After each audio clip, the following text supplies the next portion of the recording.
इंतखाबात से कबल मजमूई तौर पर अमन व अमान की सूरत हाल है क्या? बलोचिस्तान में इलेक्शन से कबल अमन व अमान की सूरत हाल खासी मखदूश है।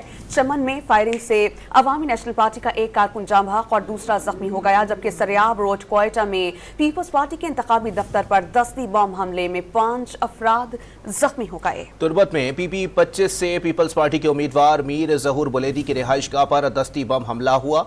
सिब्बी में पुलिस चौकी पर नामालूम अफराद ने दस्ती बम हमला किया, कोई जानी नुकसान नहीं हुआ। मजीद जानते हैं डॉन न्यूज के नुमाइंदे अब्दुल्ला जहरी से। अब्दुल्ला, मजीद बताइएगा इस हवाले से।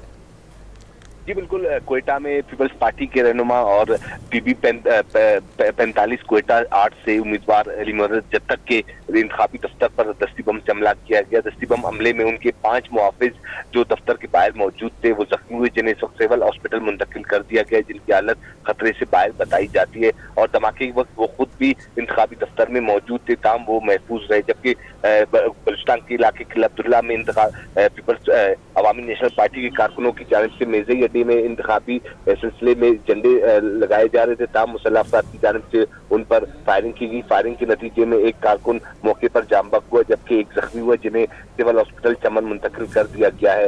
दूसरी जानिब सिब्बी में भी पुलिस चौकी पर दस्ती बम से हमला किया गया, जहाँ कुछ। ठीक है, बहुत शुक्रिया अब्दुल्ला जहरी अपडेट करने के लिए।